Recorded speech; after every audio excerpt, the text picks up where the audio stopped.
You know how the Irish love to dance and how we celebrate everything with our dance and music. And we have an extraordinary dancer here with us today, Gillian Murphy, who's been dancing since she was 3 years old. She was raised in Florence, South Carolina, and she trained at Columbia City Ballet and the University of North Carolina School of the Arts before joining American Ballet Theatre at the age of 17 in 1996. She came to New York as a 17-year-old. She was promoted to a soloist in 1999 and principal dancer in 2002. In 2009, she received the Princess Grace Statue Award, and the University of North Carolina School of Art awarded her an honorary doctorate. And she's endowed, and they endowed a scholarship in her name. And Gillian has both her Murphy and her Sullivan sides hail from County Cork, and she's just amazing. You can still catch her at ABT, but now we'd like to watch her because a picture paints 1,000 words, dancing in Swan Lake.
Everyone. Thank you, Irish America, for all you do to preserve and promote our Irish culture and heritage. I'm just going to say a few words. I don't have the gift of the gab, but just want to say that by bringing us together today and honoring women leaders, you have given us a chance to honor where we came from and the many generations before us who strove to give us these opportunities. There's a quote often attributed to William Butler Yeats, which reads, "Being Irish means having an abiding sense of tragedy sustained through temporary periods of joy."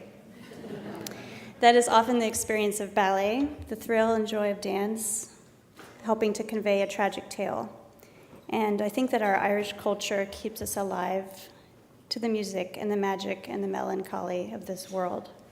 We wear our hearts on our sleeve, and that is so important in ballet and in all of the arts.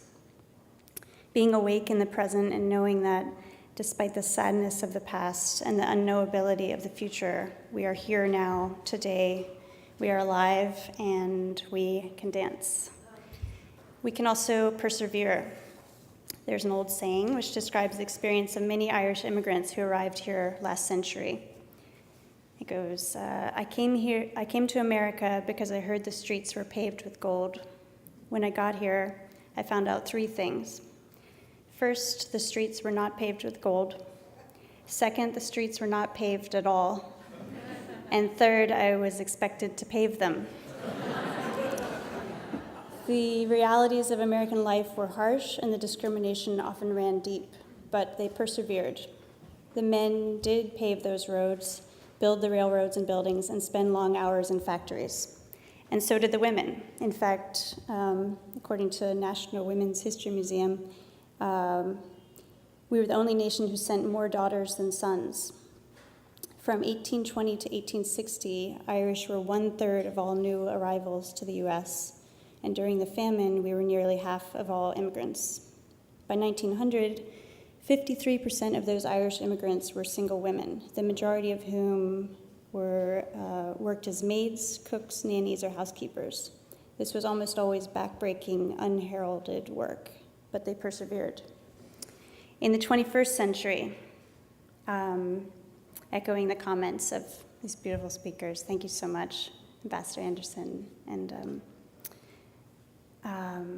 thank you for that. But in the 21st century, Irish American women can choose any path in life we desire. Many of the women in today's Power 50 are here today thanks to the hard work of generations of often powerless Irish American women. In receiving this award, we honor their contributions, and I believe we owe it to them to help continue the tradition of America, a land of opportunity where perseverance can help bring a better life. There have been a lot of unkind words used about immigrants lately, but the experience of immigrants today is not far removed from the experience our own families had decades or centuries ago. The same poverty, the same discrimination. And we should make sure we're helping America's newest arrivals find a home here as well.